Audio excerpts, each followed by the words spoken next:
21واں سپارہ 7واں رکوع سورہ روم کی آیت نمبر 32 سے۔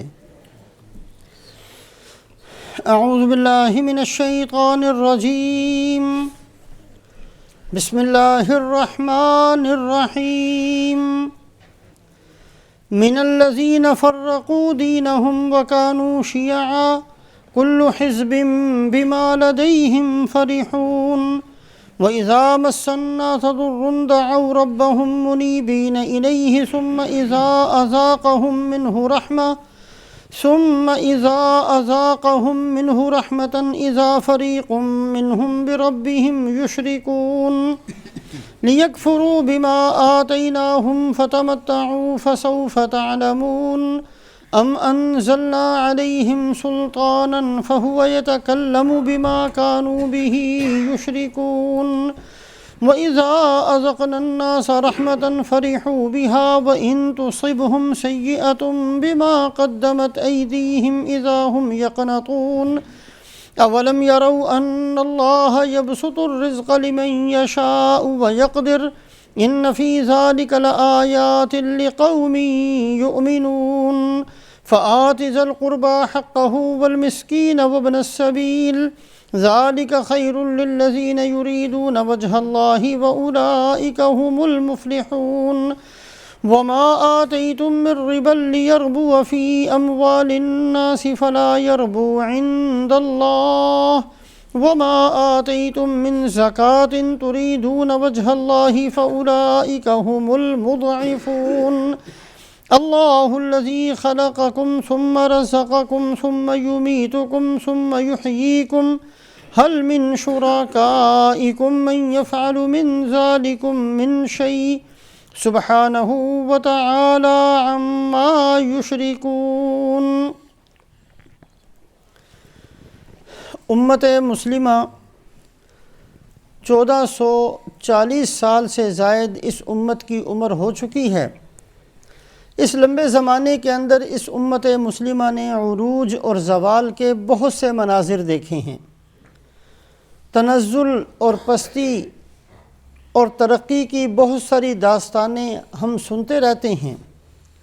اس امت پر ایسا وقت بھی آیا ہے عزت اور غلبے کا کہ یدخلون فی دین اللہ افواجا، فوج در فوج، علاقے کے علاقے، ملکوں کے ملک اسلام میں داخل ہوا کرتے تھے۔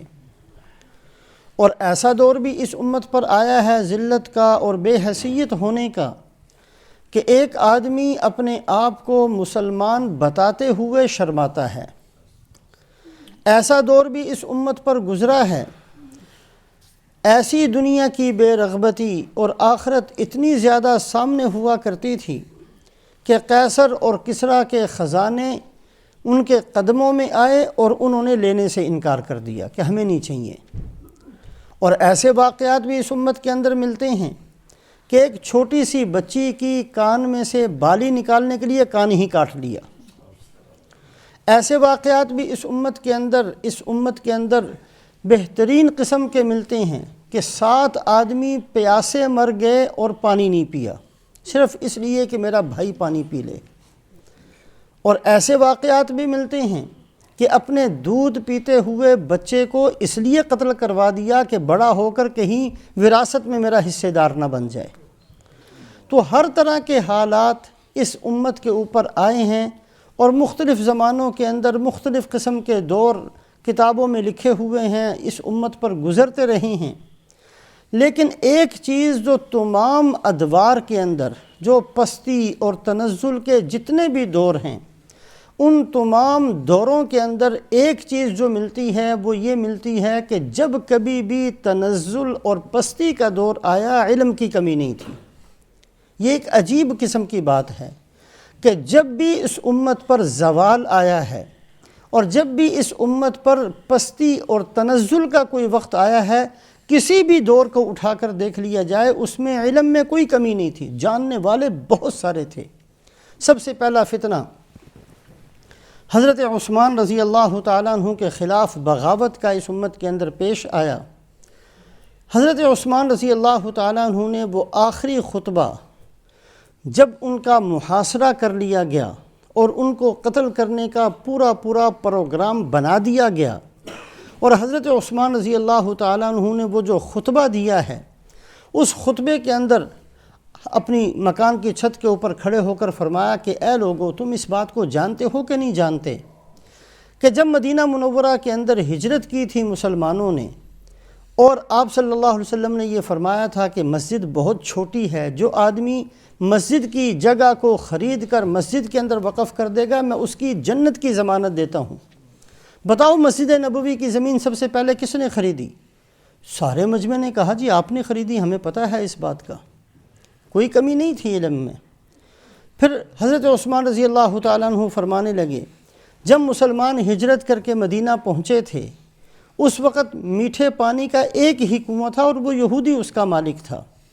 آپ صلی اللہ علیہ وسلم نے فرمایا جو آدمی اس پانی کو خرید کر مسلمانوں کے لیے وقف کر دے گا میں اس کے لیے جنت کی ضمانت دیتا ہوں۔ بتاؤ وہ کنواں کس نے خریدا؟ جی آپ نے خریدا۔ آپ صلی اللہ علیہ وسلم تبوک میں تشریف لے گئے، بڑی سختی کا وقت تھا، بڑی شدت تھی، گرمی تھی، کھانے پینے کا سامان نہیں تھا۔ بتاؤ کس نے 100 اونٹ لا کر پیش کیے تھے، اور کس نے ان 100 اونٹوں کے اوپر غلہ لدا ہوا تھا کس نے لا کر دیے؟ جی آپ نے دیے تھے۔ اچھا یہ بتاؤ آپ صلی اللہ علیہ وسلم جب حدیبیہ میں تشریف لے گئے اور مجھے مکہ مکرمہ بھیج دیا اور یہ خبر مشہور ہو گئی کہ مکے والوں نے حضرت عثمان رضی اللہ تعالیٰ عنہ کو شہید کر دیا، اور آپ صلی اللہ علیہ وسلم نے بیعت رضوان کی، سارے صحابہ نے بیعت کی، اور آپ صلی اللہ علیہ وسلم نے اخیر کے اندر اپنے دائیں ہاتھ کے بارے میں فرمایا یہ محمد الرسول اللہ کا ہاتھ ہے، اور اپنے ہی بائیں ہاتھ کو فرمایا کہ یہ عثمان کا ہاتھ ہے اور میں خود عثمان کی طرف سے بیعت کرتا ہوں۔ کہا جی بالکل ٹھیک ہے، ہمیں پتہ ہے اس بات کا۔ اچھا یہ بتاؤ کہ آپ صلی اللہ علیہ وسلم کی ایک بیٹی میری نکاح میں آئی، ان کا انتقال ہوا، آپ نے دوسری بیٹی میرے نکاح میں دی، ان کا انتقال ہوا، آپ نے فرمایا کہ اے عثمان 100 بیٹیاں ہوتی تو یہ کے بعد دیگرے تیرے نکاح میں دے دیتا۔ کہا جی ہمیں پتہ ہے۔ اتنے سارے فضائل جاننے کے باوجود اپنے آپ کو مسلمان کہلوانے والوں نے محاصرہ کیا اور قتل کر دیا۔ علم کی کمی نہیں تھی۔ بالکل یہی منظر حضرت حسین رضی اللہ تعالیٰ عنہ کی شہادت کے وقت پیش آیا، ان کا خطبہ بھی اسی قسم کا ہے۔ جو یزیدی لشکر تھا ہر بات پہ کہتے رہے جی ہمیں پتہ ہے، ہمیں پتہ ہے کہ آپ کی والدہ کا مقام بہت اونچا ہے، ہمیں پتہ ہے کہ آپ کے والد کا مقام بہت اونچا ہے، ہمیں پتہ ہے کہ آپ رسول پاک علیہ الصلوۃ والسلام کے نواسے ہو، ہمیں پتہ ہے کہ آپ صلی اللہ علیہ وسلم سجدے میں جاتے تھے تو آپ اوپر بیٹھ جایا کریں، ساری چیزیں ہمیں پتہ ہیں۔ ہمیں یہ حدیث بھی معلوم ہے سیدہ شباب اہل الجنت الحسن والحسین، قیامت والے دن سارے نوجوان جو جنت میں جائیں گے ان کے سردار حضرت حسن حضرت حسین ہوں گے، اس کو بھی جانتے ہیں۔ اس کے باوجود حضرت حسین رضی اللہ تعالیٰ عنہ کو شہید کیا ہے۔ 4 صدی کے اندر علم کلام بہت کثرت کے ساتھ پھیلا۔ علم کلام یہ فلسفیانہ انداز تھا کہ ہر مسئلے کی تہ میں پہنچنا چاہیے۔ صحابہ کے دور میں یہ تھا کہ اللہ نے کہہ دیا، اللہ کے نبی نے کہہ دیا، ہمیں کافی ہے، ہمیں اس کی کوئی دلیل معلوم کرنے کی کوئی ضرورت نہیں۔ کیوں حکم دیا ہم نہیں جانتے کیوں دیا، ہم اللہ کے بندے ہیں، ہم اللہ کے نبی کو ماننے والے ہیں۔ جب ہمیں پتہ چل گیا اللہ کا حکم ہے، اللہ کے نبی نے کیا ہے تو ہم نے بس وہ کرنا ہے، ہماری عقل میں آئے یا نہ آئے ہمیں اس سے کوئی لینا دینا نہیں۔ پھر ایسا دور آیا کہ نہیں اس کی تحقیق ہونی چاہیے، یہ حکم کیوں دیا، یہ حکم کیوں دیا، اس کی باریکی کیا ہے، اس کے اندر اسرار کیا ہیں، اس کے اندر رموز کیا ہیں۔ یہ لمبا چوڑا ایک باب ایک زمانہ شروع ہوا فلسفیانہ انداز سے دین کو سمجھنے سمجھانے کا۔ اس وقت علم کلام کے مشہور امام حضرت امام ابو الحسن اشعری اور ابو المنصور ماتریدی پیدا ہوئے، اور اسی دور کے اندر اتنے بڑے بڑے امام ہیں فلسفیانہ انداز سے سب پر غالب آنے والے، لیکن یہی وہ دور ہے کہ ابو طاہر قرمطی پیدا ہوا، بیت اللہ کے اندر گیا اور لوگ جو طواف کر رہے تھے احرام باندھ کر ان کو شہید کیا، 1700 حاجیوں کو شہید کر کے زمزم کے کنویں میں ڈال دیا اور ان کی کوئی تدفین نہیں ہوئی، اور 10 سال مکہ مکرمہ کے اندر ایسے آئے کہ ایک بندہ بھی باہر سے حج کرنے کے لیے نہیں آ سکا، حجر اسود کو اکھاڑ کر لے گیا۔ یہ سارا کچھ ہوا، اور علم کا اتنا زور ہے کہ ہر مسئلے کے اندر اس کی تہ میں پہنچنے کی کوشش ہے۔ تاتاری فتنہ مسلط ہوا، بغداد کے اندر مناظرہ ہو رہا تھا کہ اگر کسی پانی کے اندر چوہا منہ ڈال دے وہ پانی حلال رہتا ہے کہ حرام ہو جاتا ہے۔ اتنی چھوٹی سی بات پر مناظرہ تھا جس وقت تاتاری مسلط ہوئے۔ اس امت پر زوال کے بے شمار دور آئے ہیں، بہت عجیب عجیب قسم کے واقعات ہیں، لیکن قدر مشترک تمام دوروں کے اندر یہ ہے کہ جب بھی اس امت کے اندر زوال اور پستی اور تنزل کا وقت آیا، علم کی بہتات تھی، بہت لوگ جاننے والے تھے، کتابوں کی کتابیں اور کتب خانوں کے کتب خانے بھرے ہوئے تھے، علم کی کوئی کمی نہیں تھی۔ اس بات کو سامنے رکھتے ہوئے اب یہ بات یقینی طور پر واضح ہونی چاہیے کہ ہر علم فائدہ مند نہیں ہوتا۔ اگر ہر علم فائدہ مند ہوتا تو پھر حضرت عثمان رضی اللہ تعالیٰ عنہ کو علم ہوتے ہوئے شہید کیوں کیا جاتا؟ ہر علم پر اللہ کی مدد نہیں آتی۔ اگر اللہ کی مدد ہر علم پر آنی ہوتی تو ابو طاہر قرمطی جیسا پیدا نہ ہوتا، امت پر مسلط نہ ہوتا، تاتاری فتنہ امت پر مسلط نہ ہوتا۔ ہر علم مفید نہیں ہوتا، ہر علم پر اللہ کی مدد نہیں آیا کرتی، ہر علم کی وجہ سے انسان جنت کا مستحق نہیں بنا کرتا۔ لہٰذا یہ جاننا ضروری ہے کہ کون سا وہ علم ہے جو انسان کو جنت دلواتا ہے، کون سا وہ علم ہے جو بندے کو اللہ سے قریب کرتا ہے، کون سا وہ علم ہے جس کا پڑھنے پڑھانے والے کے پاؤں کے نیچے فرشتے پر بچھاتے ہیں۔ صرف جاننے پر نہیں ہوتی یہ چیزیں، یہ متعین کرنا پڑے گا۔ اور اسی بات کو سامنے رکھتے ہوئے ایک نہیں، دو نہیں، 20 آیات شریفہ کے اندر اللہ رب العزت نے یہود و نصارہ کی جہاں مختلف بری باتوں کو ذکر فرمایا، اس کے اندر یہ بھی ذکر فرمایا ہے کہ ان کے اندر اختلاف اسی وقت پیدا ہوا جب ہم نے ان کو علم دیا۔ جب تک کتاب نہیں تھی بنی اسرائیل میں کوئی اختلاف نہیں تھا۔ اللہ پاک نے موسیٰ علیہ السلام کو بھیجا، تورات آئی، تورات آنے کے بعد پھر ان کے اندر اختلاف پیدا ہوا۔ کان الناس امۃ واحدہ فبعث اللہ النبیین مبشرین ومنذرین وانزل معهم الکتاب بالحق لیحکم بین الناس فیما اختلفوا فیہ وما اختلف فیہ الا الذین اوتوہ من بعد ما جاءہم الکتاب۔ اللہ فرماتے ہیں جب کتاب آئی پھر انہوں نے اختلاف شروع کیا۔ ان الدین عند اللہ الاسلام وما اختلف الذین اوتوا الکتاب الا من بعد ما جاءہم العلم بغیا بینہم۔ اللہ کے نزدیک دین اسلام ہی ہے، اور اگر پچھلی امتوں پر غور کیا جائے گا جب علم آیا پھر ان کے اندر اختلاف پیدا ہوا۔ وما تفرقوا الا من بعد ما جاءہم العلم بغیا بینہم۔ آپس میں ٹولیاں نہیں بنی، آپس میں انتشار نہیں ہوا، آپس کے اندر ان کی تفریق پیدا نہیں ہوئی مگر یہ کہ جب ان کے پاس علم پہنچ گیا۔ اور رسول پاک علیہ السلام نے بھی جو یہ ارشاد فرمایا کہ میری امت پر وہ ساری باتیں میری امت کرے گی جو بنی اسرائیل نے کی۔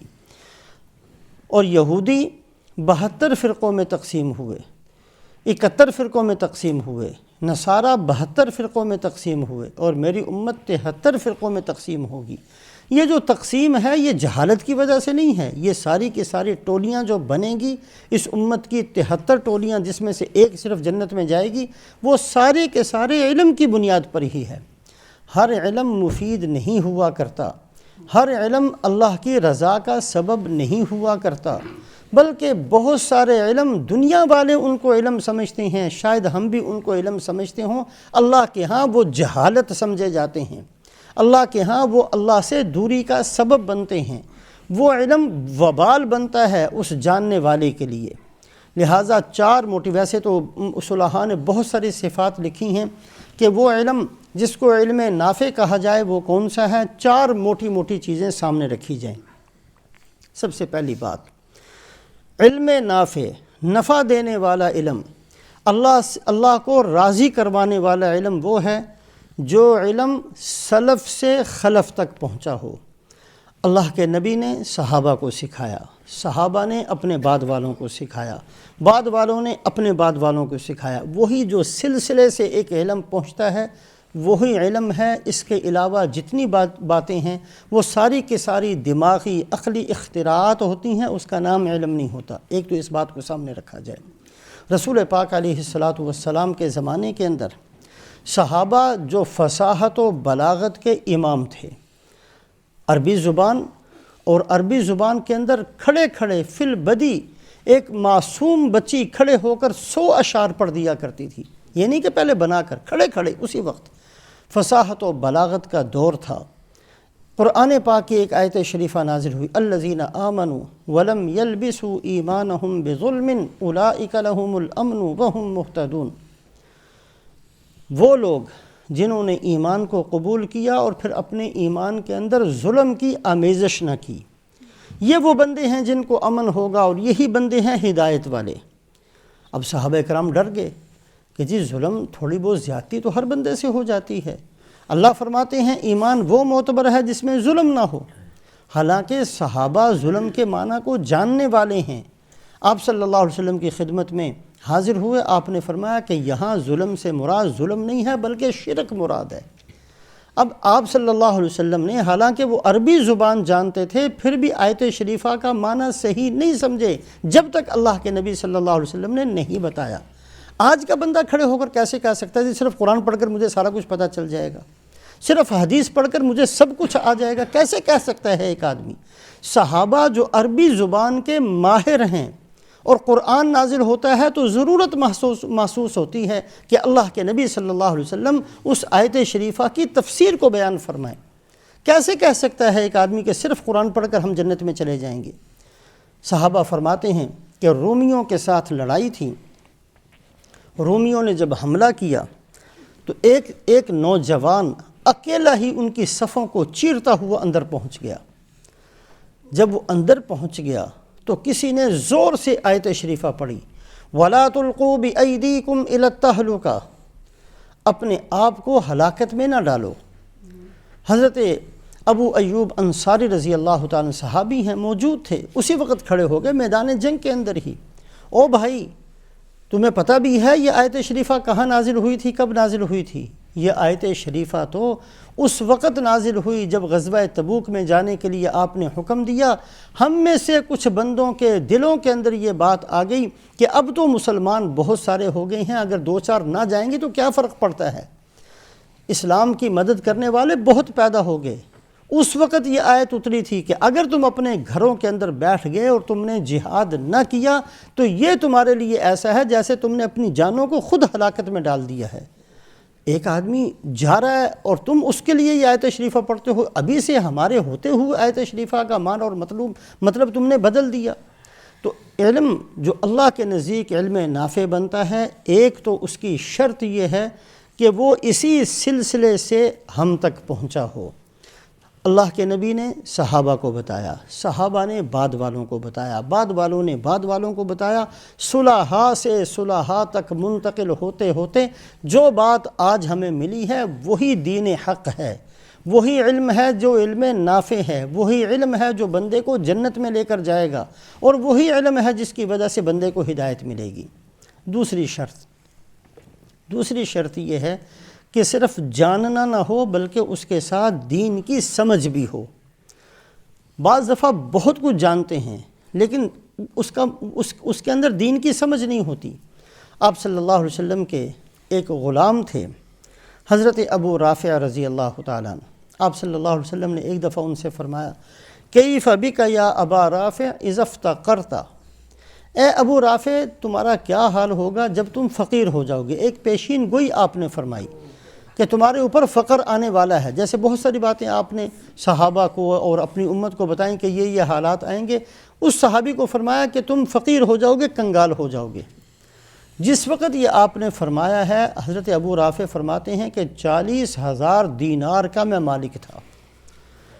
ہمارے جیسا ہوتا فوری طور پر دماغ میں یہ بات آتی، 40,000 ہیں کسی کاروبار میں لگا دیتے ہیں، فقر تو آنا ہے، اللہ کے نبی نے بتا دیا ہے، جب فقر آئے گا اس وقت میں اس کاروبار میں سے لے کر خرچ کر لیا کروں گا، یا ویسے ہی کسی کے پاس جمع کر دیتے ہیں۔ حضرت ابو رافع کے دل میں یہ بات نہیں آئی، بلکہ کہا یا رسول اللہ صلی اللہ علیہ وسلم جب میں فقیر ہو جاؤں گا تو ظاہر بات ہے میں صدقہ خیرات نہیں کر سکوں گا، جب میرے پاس ہوگا ہی نہیں تو میں کہاں سے کروں گا، آج میرے پاس 40,000 موجود ہے، یہ سارے کا سارا میں صدقہ کرتا ہوں۔ یہ ہے دین کی سمجھ۔ ہماری سمجھ اور طرح کی ہے، صحابہ کی سمجھ اور طرح کی ہے۔ یہ سمجھ کہاں سے ملتی ہے؟ یہ سمجھ ملتی ہے صحیح علم کی وجہ سے۔ اگر علم مقبول ہے اللہ کے نزدیک تو ایسی سمجھ پیدا ہوگی۔ حضرت عطاء ابن ابی رباح رضی اللہ تعالیٰ عنہ فرماتے ہیں، یہ تابعی ہیں اور حضرت امام ابو حنیفہ رحمۃ اللہ علیہ کے استادوں میں سے ہیں۔ فرماتے ہیں کہ حضرت عبداللہ ابن عباس رضی اللہ تعالیٰ عنہما کے پاس پہنچا، فرمانے لگے کہ اے عطاء، تمہیں میں ایک جنتی عورت دکھاؤں؟ اور میرا ہاتھ پکڑ کر ایک جھونپڑی میں لے کر گئے۔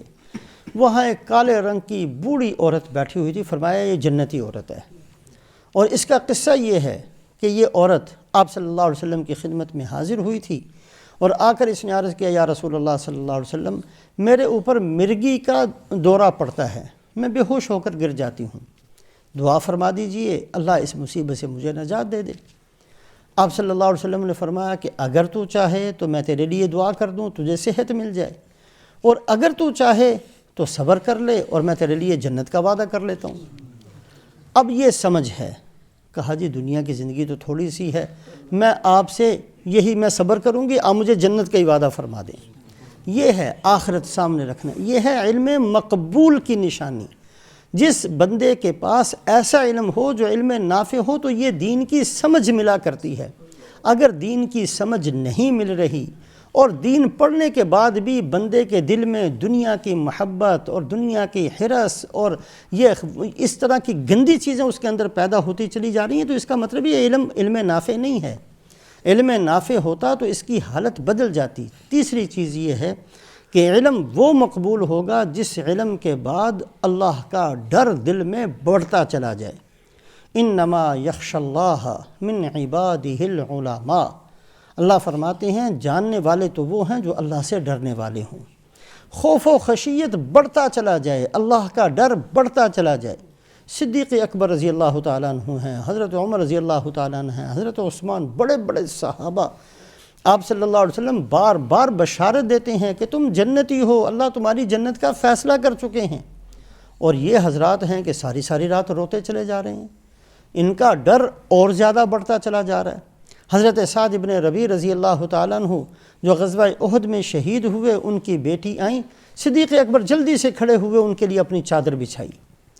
حضرت عمر رضی اللہ تعالیٰ عنہ نے فرمایا امیر المومنین یہ کون عورت ہے، کون لڑکی ہے جس کے لیے آپ اتنا اکرام فرماتے ہیں؟ فرمایا عمر یہ اس آدمی کی بیٹی ہے جو جنت میں پہنچ چکا ہے، اور نہ تیرا پتہ نہ میرا پتہ۔ یہ ہے ڈر اور خوف۔ اگر علم کے بعد ڈر اور خوف میں اضافہ نہیں ہے تو یہ علم مقبول نہیں ہے، یہ علم نافع نہیں ہے، یہ علم مصیبت کا سبب بن سکتا ہے۔ اور چوتھی چیز یہ ہے کہ اس علم پر عمل بھی ہو۔ حضرت زیاد ابن لبید رضی اللہ تعالیٰ عنہ کی حدیث سامنے رہے کہ آپ صلی اللہ علیہ وسلم نے آسمان کی طرف نگاہ اٹھائی اور فرمایا کہ اللہ نے مجھے وہ وقت دکھایا ہے جس وقت دنیا سے علم اٹھ جائے گا۔ فرمانے لگے یا رسول اللہ دنیا سے علم کیسے اٹھ جائے گا؟ ہم قرآن پڑھتے ہیں، اپنے بچوں کو پڑھائیں گے، وہ اپنے بچوں کو پڑھائیں گے، علم تو چلتا رہے گا۔ فرمایا کہ میں تو تجھے بڑا سمجھدار سمجھتا تھا، یہود و نصارہ بھی تو یہی کچھ کرتے ہیں، تورات پڑھتے ہیں، پڑھاتے ہیں، کس کام کی؟ جب اس پر عمل ہی نہیں کرنا، تورات بھی پڑھتے چلے جانا ہے، نبیوں کو قتل بھی کرتے چلے جانا ہے۔ تورات بھی پڑھنا ہے، آپ صلی اللہ علیہ وسلم کی صفات بھی پڑھنی ہے، گواہی بھی دینی ہے، ماننا بھی ہے کہ اللہ کے نبی ہیں، اور پھر بھی ایمان کو قبول نہیں کرنا۔ کیا فائدہ ہوا اس تورات پڑھنے کا؟ کیا فائدہ ہوا اس انجیل کو پڑھنے کا؟ بالکل اسی طریقے سے اگر آج ہم نے بخاری شریف، مسلم شریف، ترمذی شریف، تفسیر فلانی تفسیر ساری گھروں کے اندر رکھ لی اور صبح سے شام تک پڑھتے بھی چلے جا رہے ہیں، نہ کاروبار بدلا، نہ لباس بدلا، نہ شکل بدلی، نہ صورت بدلی، نہ سوچ بدلی، کچھ بھی نہیں بدلا، تو آخر کیا فائدہ ہوا؟ یہ کس کے لیے پڑھا تھا ہم نے سب کچھ؟ یہ جو ہم اتنا کچھ پڑھتے چلے جا رہے ہیں سارے ہم جانتے ہیں، اگر عمل کی نیت ہی نہیں ہے تو ہم نے کیا پڑھا، کس لیے تھا یہ سارا کچھ؟ تو ہر علم مفید نہیں ہوا کرتا، ہر علم نافع نہیں ہوا کرتا، ہر علم ایسا نہیں ہوتا کہ اس علم والے کے پاؤں کے نیچے پر بچھائیں فرشتے، ہر علم بندے کو جنت میں لے جانے کا سبب نہیں بنا کرتا۔ یہ موٹی موٹی چار چیزیں ہیں جو جس کے اندر ہوں، جس سے پتہ چلے گا کہ یہ علم نافع ہے۔ بہرحال یہود و نصارہ کا جو علم تھا، جانتے بہت کچھ تھے، اللہ نے اس کا نام جہالت رکھا ہے، اور یہاں بھی اللہ پاک نے اسی چیز کو بیان فرمایا، من الذین فرقوا دینہم وکانوا شیعا۔ پچھلی آیت شریفہ کے اندر تھا ولا تکونوا من المشرکین، ایسے بندوں کی طرح نہ بن جانا جو شرک کرنے والے ہیں، گناہوں میں زندگی گزارنے والے ہیں، تم نہ ایسے بننا، بلکہ سارے کے سارے یکسو ہو کر ایک ہی دین کی طرف متوجہ رہنا۔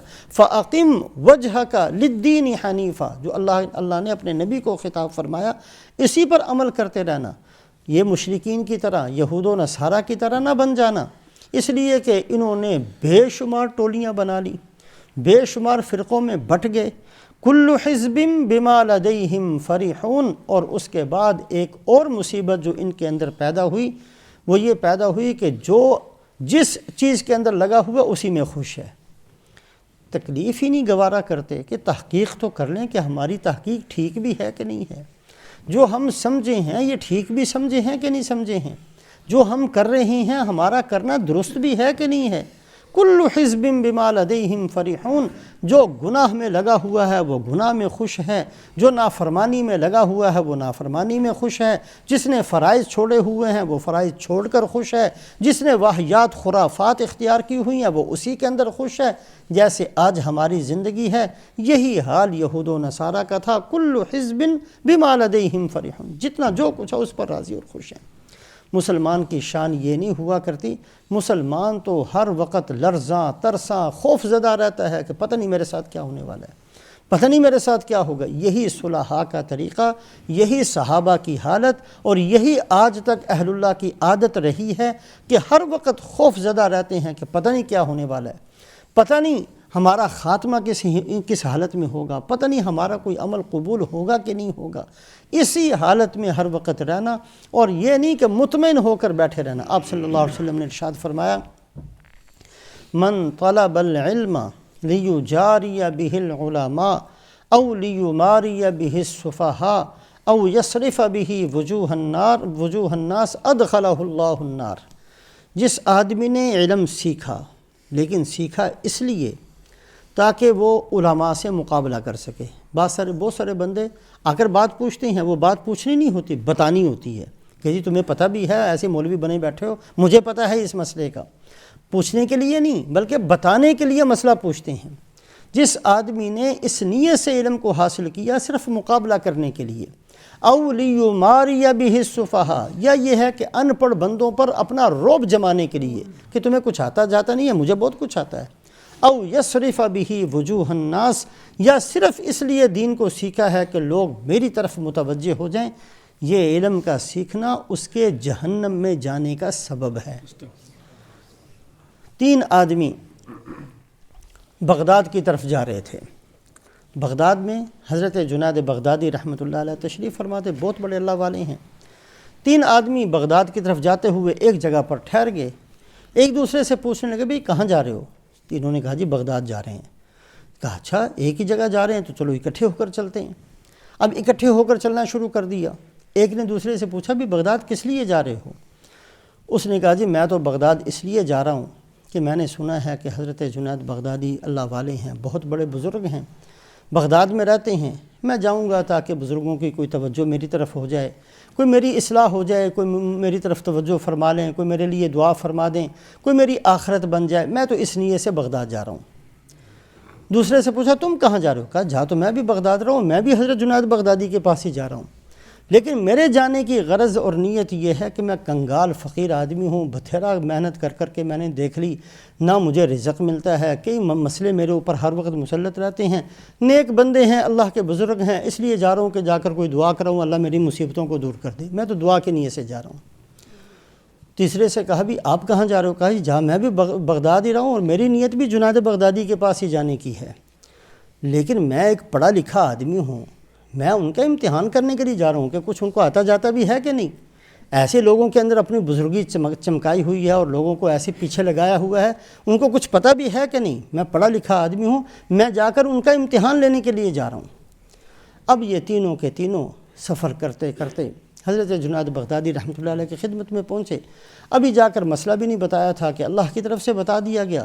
حضرت جنید بغدادی رحمۃ اللہ علیہ نے پہنچتے ہی جس بندے نے یہ نیت کی تھی کہ میری طرف توجہ فرمائیں، اس کے لیے دعا فرمائے کہ اللہ تجھے اپنا خاص دوست بنا لے، اس کو اسی وقت ولایت مل گئی۔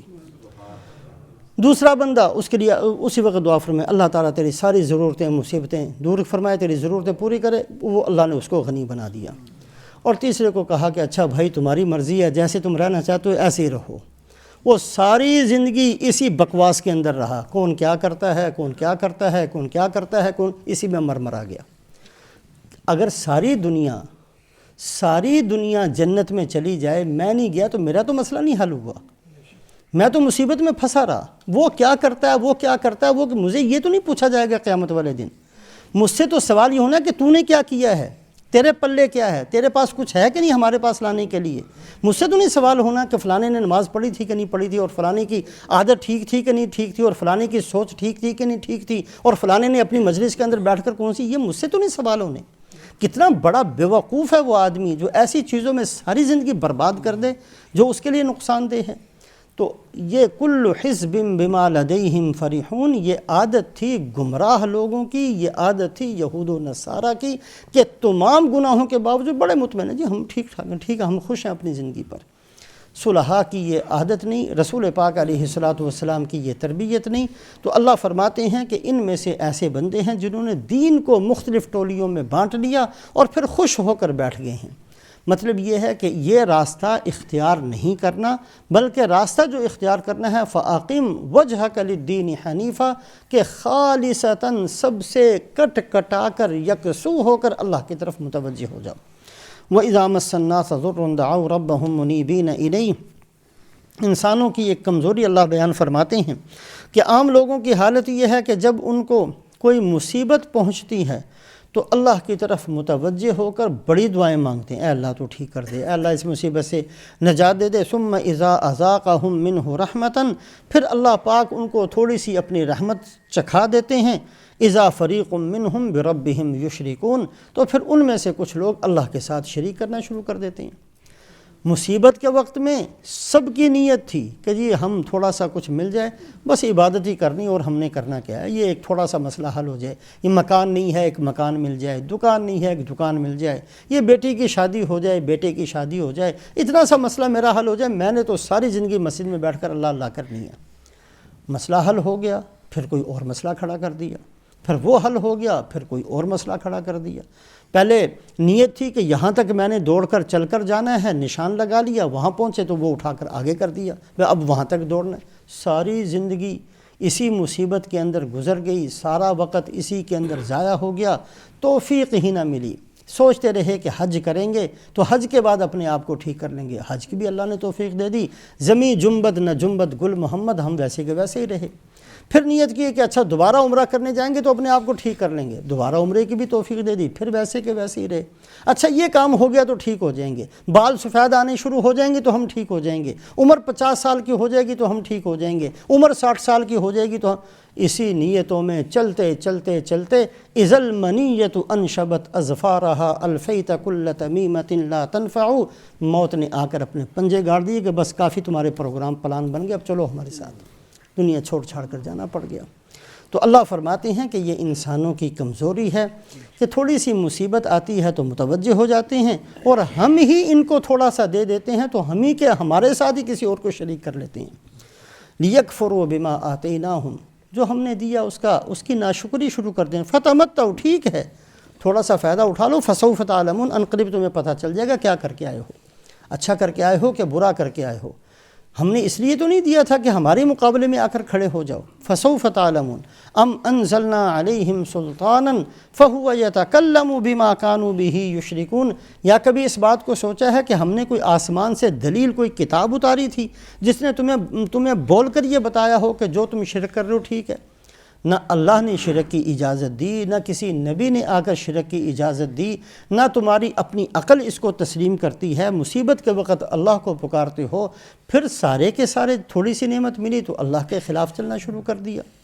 وَإِذَا أَذَقْنَا النَّاسَ رَحْمَةً فَرِحُوا بِهَا، جب ہم انسانوں کو اپنی رحمت چکھاتے ہیں تو اترانا شروع کر دیتے ہیں، خوش نہیں، خوشی کے اندر اترانا، اور جی ہم تو تھے ہی ایسے، وَرِثْتُ هَٰذَا الْمَالَ كَابِرًا عَنْ كَابِرٍ، اور جی آپ ہوں گے غریبوں کی اولاد، ہم تو شروع سے چودھریوں کی اولاد ہیں، بادشاہوں کی اولاد ہیں، ہمارے تو پہلے سے ہی ایسے تھا، ہم تو پرانے زمانے سے بڑے ہم تو ورثت ھذا المال کابرا عن کابر۔ رسول پاک علیہ الصلاۃ والسلام نے جو 3 آدمیوں کا قصہ بیان فرمایا کہ ایک ان میں سے کوڑی تھا، ایک ان میں سے جسم کی کسی بیماری کے اندر مبتلا تھا، ایک ان میں سے اندھا تھا۔ اللہ پاک نے آزمانے کا ارادہ کیا، فرشتے کو بھیجا، اور فرشتے نے جا کر تینوں کے لیے دعا دی۔ اچھا بھی تمہیں کیا چاہیے؟ اس نے کہا جی اللہ مجھے صحت دے دے اور اللہ مجھے اونٹ دے دے، اس کے لیے دعا کی۔ دوسرے کے پاس گئے، تجھے کیا چاہیے؟ اللہ مجھے صحت دے دے، اللہ مجھے گائے دے دے، اس کے لیے دعا کر دی۔ تیسرے اندھے کے پاس گیا، تمہیں کیا چاہیے؟ جی اللہ میری آنکھیں ٹھیک کر دے اور اللہ مجھے بھیڑ بکریاں دے دے، اور اللہ نے پھر ان کے مالوں میں برکت دی، ریوڑ کے ریوڑ ان کے پاس ہو گئے، مکان ہو گئے، زمینیں ہو گئیں۔ پھر یہی فرشتہ اسی شکل کے اندر اللہ نے بھیجا، سب سے پہلے کوڑی کے پاس گیا کہ بھائی مسافر آدمی ہوں، مال ختم ہو گیا ہے، جگہ پر اپنے گھر پہنچنے کی کوئی امید نہیں رہی، میرا تو اللہ پر آسرا ہے یا پھر تمہارے اوپر آسرا ہے، کچھ میری مدد کرو۔ کہ الحقوق کثیرۃ، کہاں سے آگے؟ میں نے تو بڑے کام کرنے ہیں، میرے ذمہ بڑی ذمہ داریاں ہیں، میں تمہیں کچھ نہیں دے سکتا۔ فرشتے نے کہا کہ شاید میں تمہیں جانتا ہوں، تم جو ہو میں تمہیں پہچانتا ہوں۔ کہا نہیں مغالطہ لگا ہوگا، مجھے نہیں جانتے، کسی اور کو دیکھا ہوگا۔ کہا بھائی تو وہی نہیں تھا جس کے جسم کے اندر کوڑ پڑا ہوا تھا، تمہارے پاس کوئی بیٹھنے کے لیے تیار نہیں تھا، کنگال تھے، فقیر تھے؟ کہا نہیں میں وہ نہیں ہوں۔ ورثت ھذا المال کابرا عن کابر، میں تو جدی پشتی مالدار آدمی ہوں، میرا تو باپ بھی بڑا مالدار تھا، اور میرا تو دادا بھی بڑا چودھری تھا، اور میرا اس کا باپ بھی بڑا چودھری تھا، ہم تو شروع سے ایسے ہیں، بڑے رئیسوں کی اولاد ہیں۔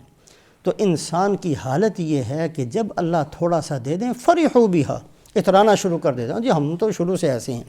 وَإِن تُصِبْهُمْ سَيِّئَةٌ بِمَا قَدَّمَتْ أَيْدِيهِمْ إِذَا هُمْ يَقْنَطُونَ، اور اللہ فرماتے ہیں جب میں تھوڑی سی مصیبت ان کے اوپر مسلط کر دیتا ہوں، وہ بھی انہی کے گناہوں کی وجہ سے، تو نا امید ہی ہو کر بیٹھ جاتے ہیں۔ پھر کہتے ہیں جی چھوڑو، کر لی نمازیں پڑھ کے بھی دیکھ لی کیا ملا ہمیں، اللہ کی رحمت سے نا امید ہو کر بیٹھ جاتے ہیں۔ اولم یروا ان اللہ یبسط الرزق لمن یشاء ویقدر، کیا اس بات کو نہیں دیکھتے کہ اللہ ہی رزق کو بڑھاتے ہیں جس کے لیے چاہتے ہیں اور گھٹا دیتے ہیں جس کے لیے چاہتے ہیں۔ ان فی ذلک لآیات لقوم یؤمنون، اس میں نشانیاں ہیں ایسے لوگوں کے لیے جو ایمان والے ہیں۔ فآت ذی القربى حقہ والمسکین وابن السبیل، لہٰذا رشتہ داروں کا حق ادا کرو، مسکینوں کا حق ادا کرو، مسافروں کا حق ادا کرو۔ تمہیں جو مال دیا ہے وہ تمہاری اپنی محنت سے نہیں ملا ہے بلکہ اللہ نے دیا ہے۔ اگر محنت سے ملتا تو ہر محنت والے کو ملتا، بہت سارے بندے ساری زندگی محنت کرتے ہیں ان کو نہیں ملتا، اور بہت سارے بندے تھوڑی محنت کرتے ہیں یا بالکل نہیں کرتے پھر بھی ان کو بہت کچھ مل جاتا ہے۔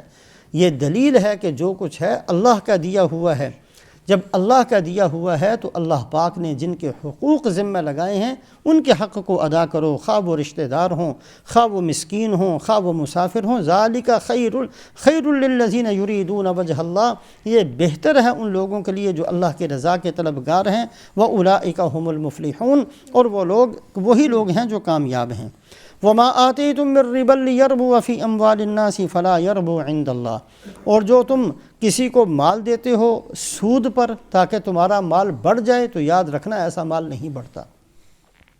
2 صورتیں، ایک صورت تو یہ ہے کسی کو پیسے دیے، کسی مصیبت زدہ کسی کنگال فقیر کو، اور اس کو یہ کہا کہ 100 دیتا ہوں 110 واپس لوں گا، یہ ہے سود۔ بظاہر نظر آتا ہے کہ 100 کے 110 ملے، لیکن اللہ فرماتے ہیں یہ مال کبھی بھی نہیں بڑھے گا۔ یمحق اللہ الربا ویربی الصدقات، اللہ ایسے مالوں کو مٹا دیتے ہیں۔ مٹانے کی بہت ساری صورتیں ہو سکتی ہیں۔ ایک صورت تو یہ ہے کہ بظاہر 110 ہی اس کے ہاتھ میں آئے، لیکن اللہ کی طرف سے مصیبتیں ایسی مسلط ہو گئیں کہ جہاں 10 پاؤنڈ خرچ ہونے تھے وہاں 100 خرچ ہو گئے۔ تو بظاہر نظر تو آتا ہے کہ زیادہ ملے، لیکن اس کے پاس بچے نہیں بلکہ ختم ہو گئے۔ اور دوسری صورت اس کی یہ بھی بن سکتی ہے کہ اللہ پاک کسی بھی آفت کو مصیبت کو نازل کر کے وہ سارے کا سارا مال ضائع کر دیں۔ اور صلحاء یہ فرماتے ہیں کہ سود پر لیا ہوا مال اگر کسی کے پاس رہ بھی گیا تو 40 سال سے زیادہ نہیں رہے گا۔ 40 سال کے بعد محاق اس بندے پر ضرور آ جاتا ہے۔ تو ایک معنی تو اس کا یہی ہے کہ اگر کسی نے کسی کو مال دیا تاکہ اس مال میں اضافہ ہو جائے، سود اس کو مل جائے، یہ مال کے اندر کبھی بھی اضافہ نہیں ہوگا۔